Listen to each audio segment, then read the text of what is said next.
Good morning students. तो आज हम करेंगे आपका lecture number 4 of your chapter 3 that is metal and non metal. तो बेटा इससे पहले हमने आपके मेटल्स की इंट्रोडक्शन पढ़ी, देन उसके बाद हमने मेटल और नॉन मेटल की फिजिकल प्रॉपर्टीज पढ़ी और हमने वहां देखा कि आपके मेटल और नॉन मेटल में हालांकि ज्यादातर प्रॉपर्टीज अपोजिट है बट कुछ एक्सेप्शनल केस भी आपने देखे, जैसे हमने इलेक्ट्रिसिटी कंडक्शन की बात की, non metal bad conductor of electricity होते हैं बट वहां एक्सेप्शन आ जाता है आपका ग्रेफाइट आपका नॉन मेटल होते हुए भी गुड कंडक्टर है इलेक्ट्रिसिटी का। तो इस तरीके के हमने आपके काफी एक्सेप्शनल केसेस देखे, ठीक है, यानी कि हम सिर्फ फिजिकल प्रॉपर्टीज के बेसिस पे आपके मेटल एंड नॉन मेटल को डिवाइड नहीं कर सकते। तो अब हम आपके देखेंगे केमिकल प्रॉपर्टीज, क्योंकि केमिकल प्रॉपर्टीज से हमारी जो हम कहें कि difference between metal and non metal बहुत ज्यादा आसान हो जाएगा, ठीक है। तो अगर हम आपकी केमिकल प्रॉपर्टीज की बात करते हैं तो पहला हम करेंगे आज केमिकल प्रॉपर्टीज। पहले हम मेटल के कर लेते हैं ऑफ मेटल्स, ठीक है। सबसे पहले हम आपकी केमिकल प्रॉपर्टीज ऑफ मेटल्स करेंगे। तो बेटा केमिकल प्रॉपर्टी पढ़ने से पहले मैं आपको एक सीरीज बताऊंगी, उस सीरीज को आप लर्न कर लेना, क्योंकि अगर उसको लर्न कर लोगे तो केमिकल रिएक्शन करनी बहुत ज्यादा आसान हो जाएगी आप लोगों के लिए, ठीक है। तो देखो सबसे पहले इसको हम बोलते हैं रिएक्टिविटी सीरीज या हम कह सकते हैं एक्टिविटी सीरीज, या हम कहेंगे रिएक्टिविटी सीरीज ऑफ मेटल की रिएक्टिविटी सीरीज, दैट मीन्स कौन ज्यादा रिएक्टिव होगा, कौन आपका लेस रिएक्टिव होगा, ठीक है। तो सबसे पहले अगर हम बात करें आपकी रिएक्टिविटी सीरीज में तो देखो कि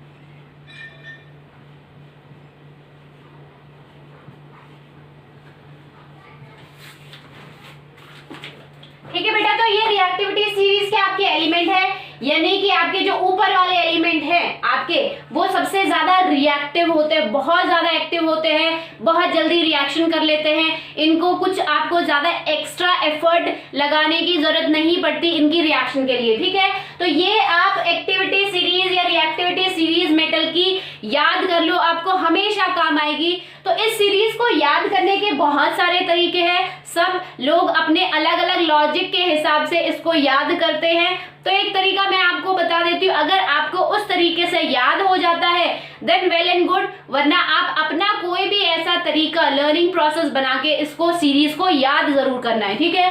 तो सबसे पहले हमारा क्या है, दैट इज अ पोटेशियम, ठीक है, के then sodium then calcium then magnesium, उसके बाद उससे कम रिएक्टिविटी एल्यूमिनियम की, देन जिंक की, देन आयरन की, देन लेड की, हाइड्रोजन की, कॉपर की, ये आपका क्या है silver and gold, and last में आपकी रिएक्टिविटी मतलब सबसे लीस्ट रिएक्टिव आपका प्लेटिनम होता है अमॉन्ग मेटल्स। तो ज्यादातर रिएक्शन जो है मैं कहूँ almost most of the reaction आपकी इन्हीं से आई, ठीक है। मतलब हर एक रिएक्शन में आपके यही आपके मेटल्स यूज होंगे, इसलिए इनकी रिएक्टिविटी सीरीज आप पक्के से याद कर लो। तो अगर इसको याद करने का तरीका देखें तो देखो केदारनाथ का माली, ठीक है, केदारनाथ का माली आलू जरा फीके पकाता है, ठीक है।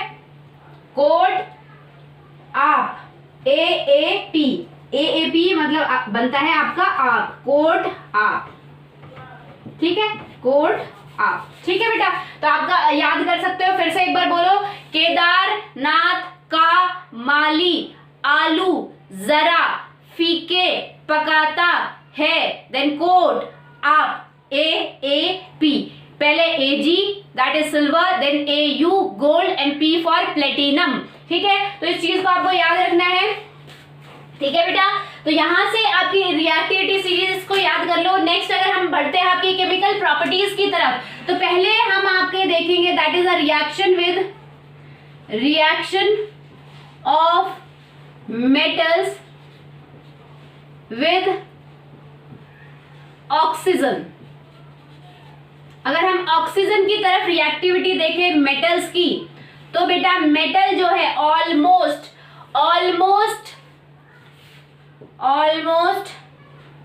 Metal reacts with oxygen to form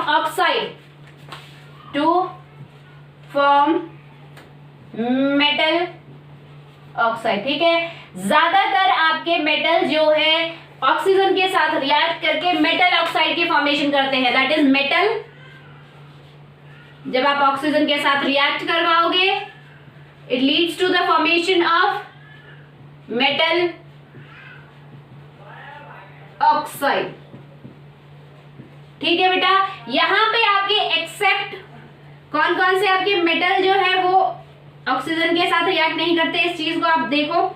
accept आपके ये जो लास्ट के 3 मेटल है, ये आपके मेटल के ऑक्सीजन के साथ रिएक्ट नहीं करते, ऑक्साइड फॉर्म नहीं करते ऑक्सीजन के साथ। तो except silver, gold and platinum. ठीक है, तो इस चीज को आपको याद रखना है कि बाकी सारे मेटल, ऑलमोस्ट सारे मेटल आपके ऑक्सीजन के साथ रिएक्ट करके ऑक्साइड्स की फॉर्मेशन करते हैं, एक्सेप्ट आपका सिल्वर, गोल्ड एंड प्लेटिनम। ठीक है, तो अगर हम बात करें सबसे पहला एलिमेंट लेते हैं वहां पे, या हम कहें सबसे पहला मेटल लेते हैं, तो सबसे पहला मेटल आपका क्या है? पोटेशियम। पोटेशियम बेटा ऑक्सीजन के साथ रिएक्ट करके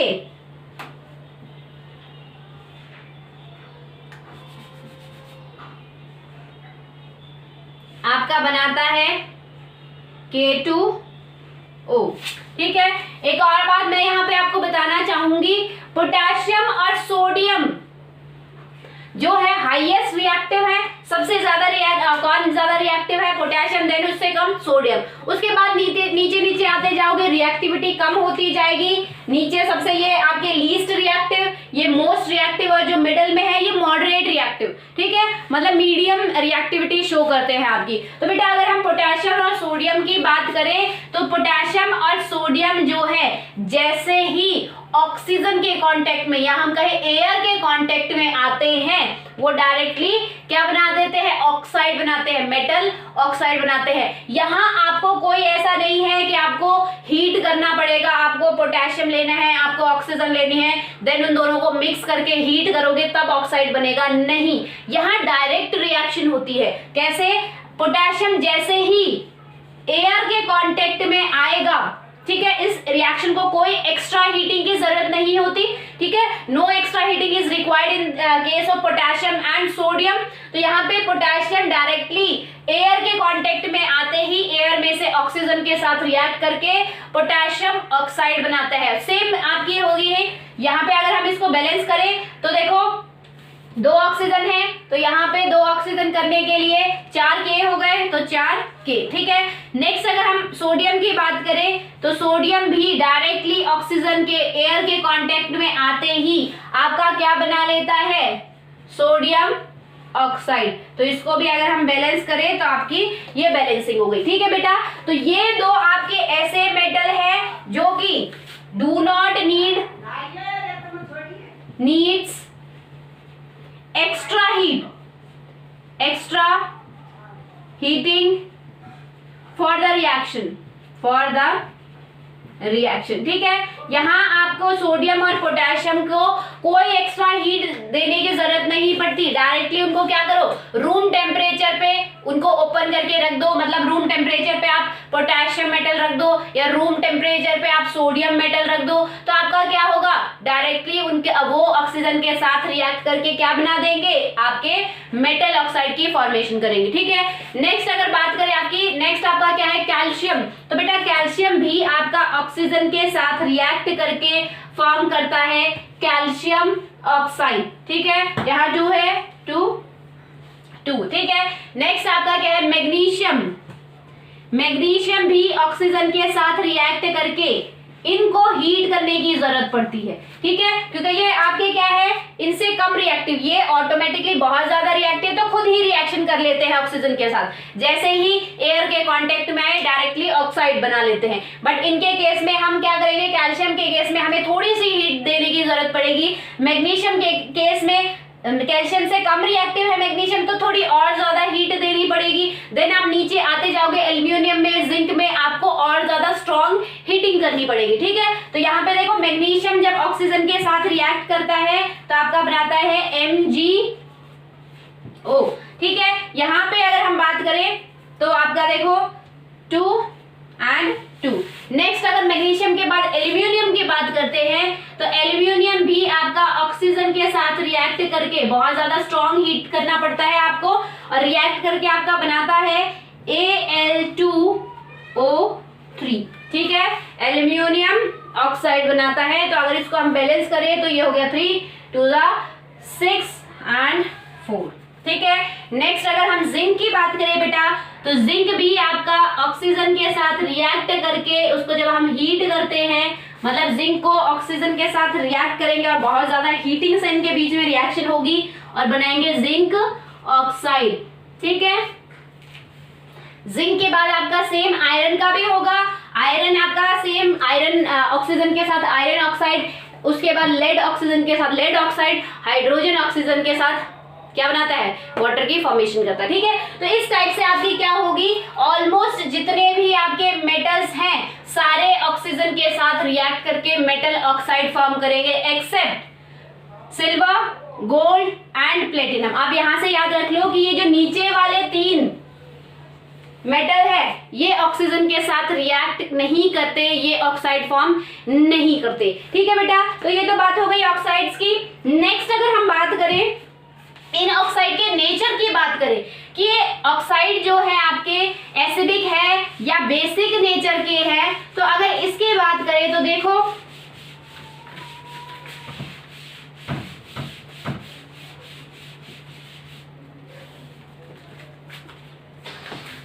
तो यहां पे आप लिखो, नोट करके लिख लेना अपनी नोटबुक में, मेटल ऑक्साइड्स यहां हम कह सकते हैं ऑलमोस्ट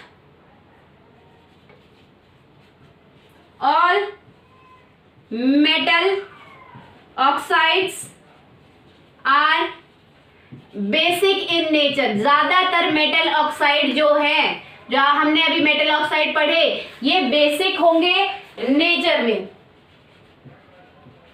ठीक है। मतलब बेसिक है मीन्स क्या है कि जैसे ही इन ऑक्साइड में आप रेड लिटमस पेपर डिप करोगे, लिटमस पेपर का कलर कैसा हो जाएगा, ब्लू कलर हो जाएगा, ठीक है। तो आपके ऑलमोस्ट, मैं यहाँ कह रही हूँ ऑलमोस्ट, ज्यादातर, मैंने ये नहीं कहा कि सभी मेटल ऑक्साइड, ठीक है, ज्यादातर मेटल ऑक्साइड आपके बेसिक होते हैं नेचर में, एक्सेप्ट कौन कौन से ऐसे हैं जो आपके मेटल ऑक्साइड नहीं है, accept Al2O3, ZNO and PbO, ठीक है, एक्सेप्ट दीज मेटल ऑक्साइड।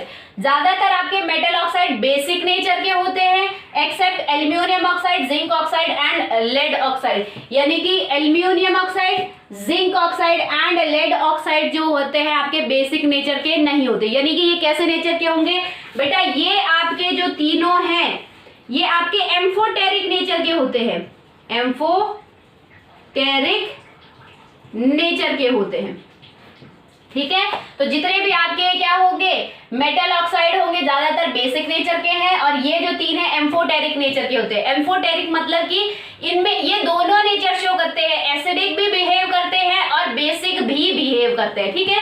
जैसे आपका हमने मेटलॉइड्स पढ़ा था बेटा, तो मेटलॉइड्स में क्या था, मेटल की आपकी कैरेक्टरिस्टिक्स भी शो करते हैं, नॉन मेटल की कैरेक्टरिस्टिक्स भी शो करते हैं। तो ऐसे ही एम्फोटेरिक नेचर का मतलब क्या होता है, ये एसिड की तरह बिहेव भी करते हैं, मतलब इनका एसिडिक नेचर भी होता है, बेसिक नेचर भी होता है, ये according to the reaction behave करते हैं, ठीक है। तो अगर हम बात करें आपके मेटल ऑक्साइड बेटा बेसिक नेचर के हैं, तो फॉर एग्जांपल मैंने आपका यहाँ पे मान लो यहाँ पे कोई भी ले लिया, मैंने आपका यहाँ पे CaO ले लिया, calcium calcium oxide basic nature का है, ठीक है।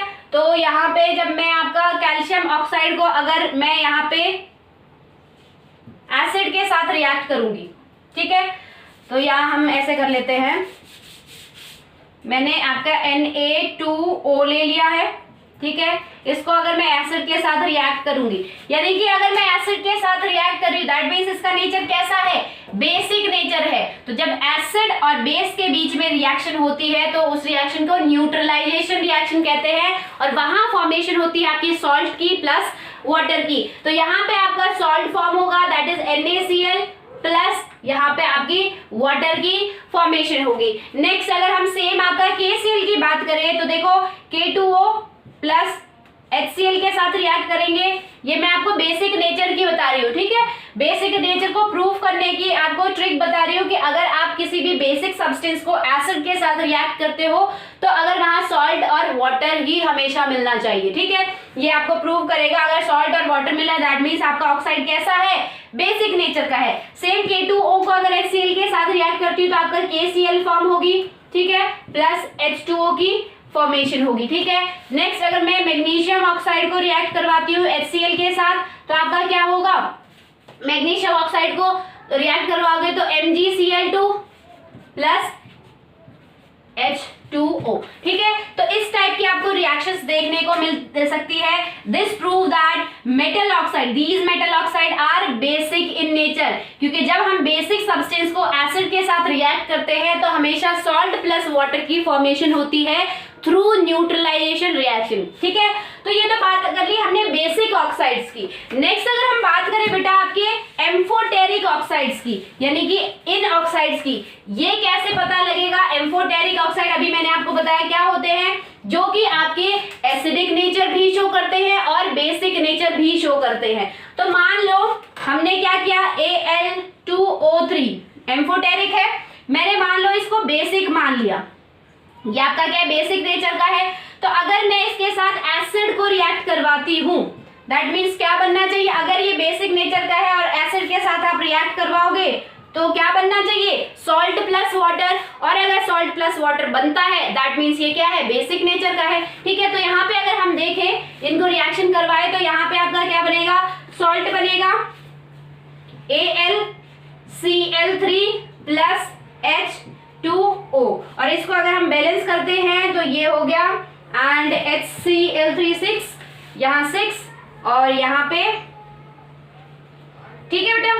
तो ये देखो आप देख रहे हो कि बेसिक नेचर जब ये बेस की तरह बिहेव करेगा तब अगर हम इसको एसिड के साथ रिएक्ट करवाएंगे तो सॉल्ट प्लस वाटर की फॉर्मेशन होगी, और अगर यही मैं आपका एसिड की तरह बिहेव करेगा तो एसिड की तरह जब बिहेव करेगा, एसिडिक नेचर का जब होगा तो उसको अगर हम बेस के साथ रिएक्ट करवाएंगे तो ऑटोमेटिकली आपका क्या होगा, वही सॉल्ट प्लस वाटर की फॉर्मेशन होगी NaAlO2,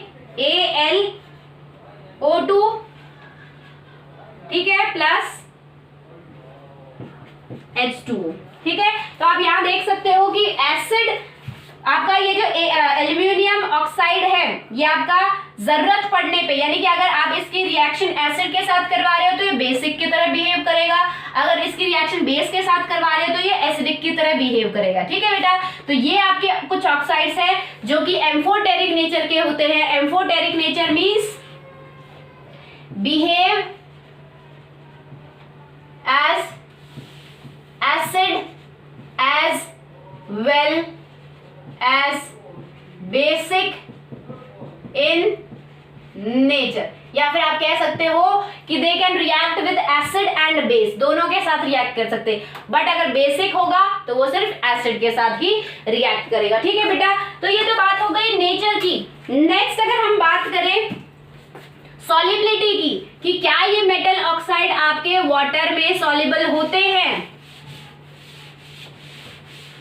तो अगर हम सॉल्युबिलिटी की बात करें तो देखो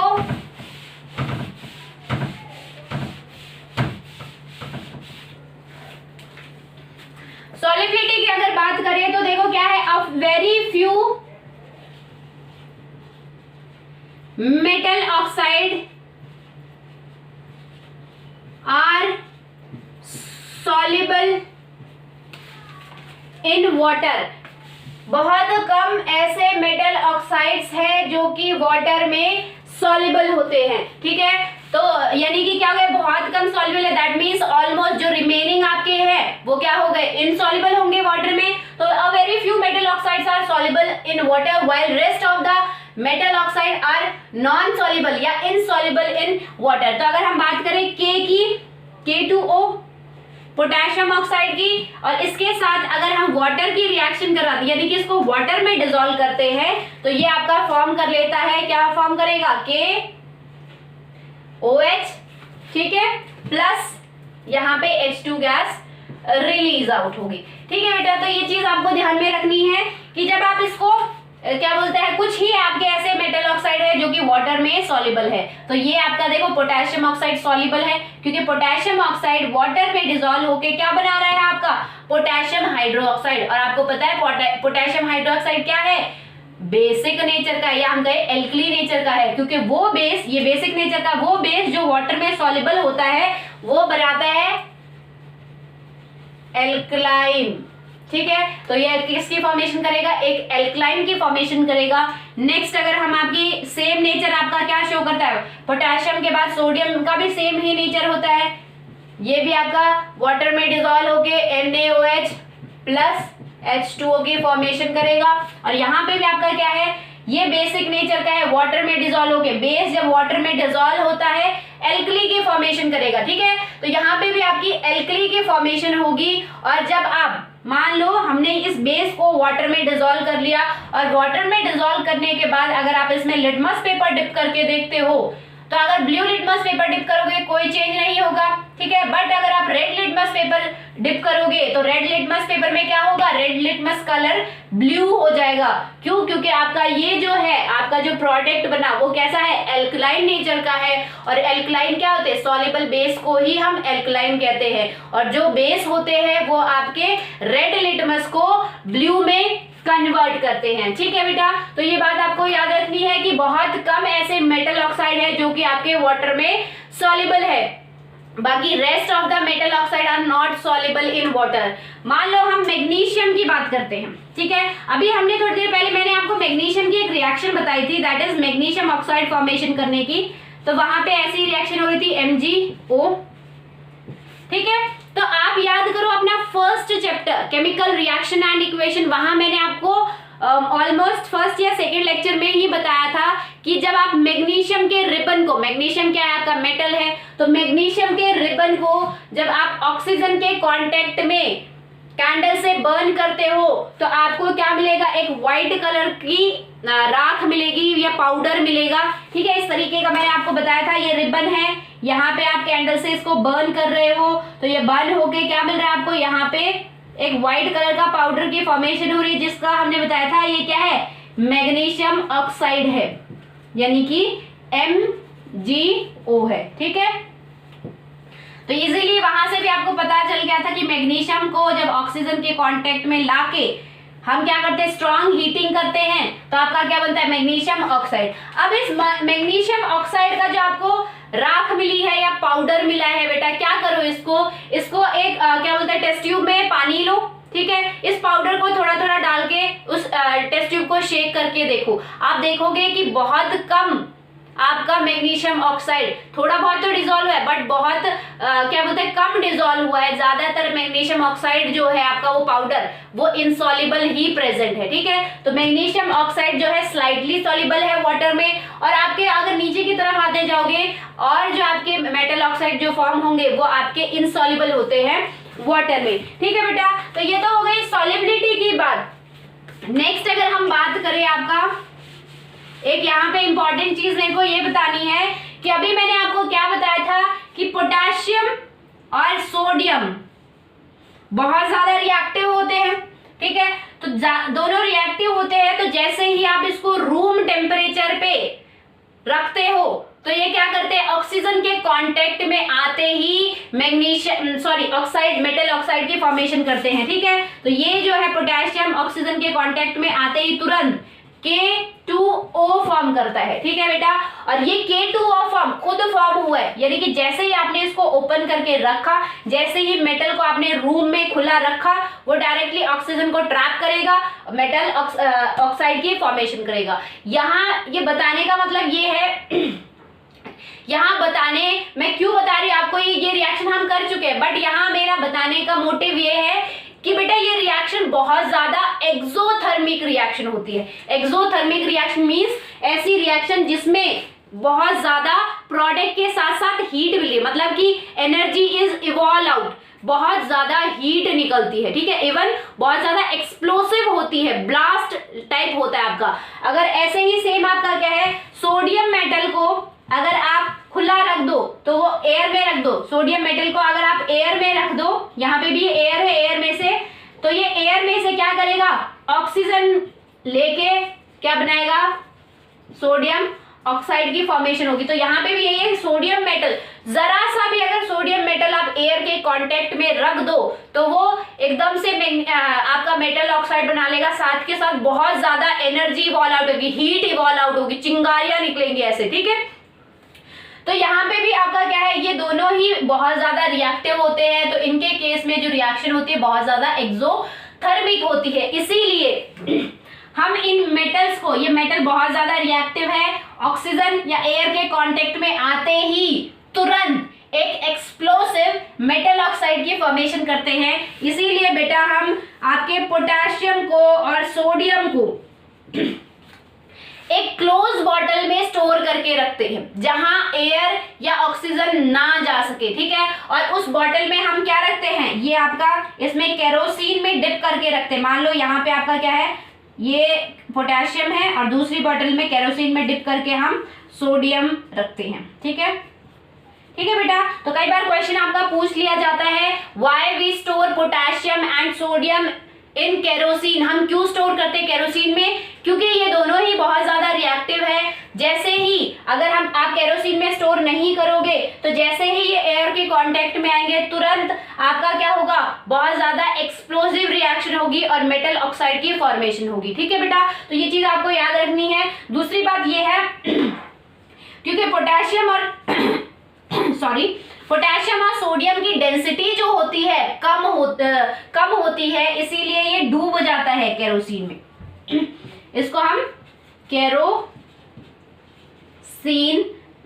केरोसिन ऑयल में स्टोर करके रखते हैं, ठीक है। तो इसके पीछे रीजन यही है क्योंकि ये बहुत ज्यादा एक्सप्लोसिव नेचर के होते हैं। तो जैसे ही आपका ये क्या होगा, एयर के कांटेक्ट में आएगा, एयर में से आपकी ऑक्सीजन के साथ रिएक्ट करके बहुत ज्यादा एक्सप्लोसिव रिएक्शन करता है, बहुत ज्यादा हीट एनर्जी वगैरह निकलती है, ठीक है। तो उससे काफी बार एक्सीडेंट्स भी हो जाते हैं, इसीलिए हम इसको केयरफुली इन मेटल्स को एक क्लोज कंटेनर में जिसमें केरोसिन हो उसमें डिप करके रखते हैं, ठीक है। दूसरी बात अगर हम करें, यहाँ पे कुछ आपके ऐसे भी मेटल्स है, जैसे हम बात करें आयरन की, आपको पता है एल्यूमिनियम की, ठीक है। ये आपके ऐसे मेटल है, अगर इनको ऑक्सीजन के साथ रिएक्ट करवाने के लिए आपको बहुत ज्यादा स्ट्रॉन्ग हीट करना पड़ता है, ठीक है। अगर आप एल्यूमिनियम को ऑक्सीजन के साथ रिएक्ट करवाओगे, एल्यूमिनियम ऑक्साइड तो बन जाएगा, बट ये रूम टेम्परेचर पे, इनकी तरह आपका ऑटोमेटिक रिएक्शन नहीं है कि अपने आप रूम टेम्परेचर पे हो गया,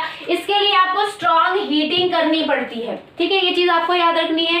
अब अगर आप इसकी तरह, अगर आप एल्यूमिनियम को, आयरन को नॉर्मली एयर के कांटेक्ट में रख दोगे तो वहां आपका एल्यूमिनियम ऑक्साइड या आयरन ऑक्साइड नहीं बनेगा, उसकी जगह आपका क्या होगा, एल्यूमिनियम पे और आयरन पे क्या होगी, पतली सी एक ऑक्साइड की, एक ऑक्सीजन की प्रोटेक्टिव लेयर फॉर्म हो जाएगी, ठीक है। वो लेयर क्या करती है, आपकी प्रोटेक्ट करती है इस मेटल को, ठीक है। तो आपको ये याद रखना है कि अगर आप एल्यूमिनियम हो गया, आप आयरन हो गया, जिंक हो गया, जहां आपको स्ट्रॉन्ग हीटिंग की जरूरत पड़ रही है ऑक्साइड बनाने के लिए, तो वो अगर उन मेटल्स को आप रूम टेम्परेचर पे रख देते हो तो वहां कोई रिएक्शन नहीं होती इनकी तरह, ठीक है। रिएक्शन करवाने के लिए आपको हीट करना पड़ेगा, बहुत ज्यादा ऑक्सीजन को और मेटल को बहुत ज्यादा हीट करना पड़ेगा, तब आपके ऑक्साइड फॉर्म होगा। तो नॉर्मल अगर आप इनको रूम टेम्परेचर पे रख देते हो तो एक पतली सी ऑक्सीजन की लेयर, एक ऑक्साइड लेयर इनके अराउंड फॉर्म हो जाती है, ठीक है। इन मेटल के अराउंड ऐसी पतली सी ऑक्साइड की लेयर फॉर्म हो जाती है जो कि इनके ब्यूटी को डिस्ट्रॉय करती है। ब्यूटी मतलब कि जैसे इनमें जो चमक होती है, हमने पढ़ा था मेटल चमकदार होते हैं, आपके लस्ट्रस नेचर के होते हैं, तो उनकी वो ब्यूटी थोड़ी कम हो जाती है, डल अपीयर होने लग जाते हैं। ठीक है, तो ये चीज आपको रिएक्शन विद ऑक्सीजन में याद रखना है। नेक्स्ट हम रिएक्शन विद वाटर आपके नेक्स्ट लेक्चर में करेंगे। आई होप आज का कंसेप्ट आपको समझ में आया होगा। That's all for today, thank you.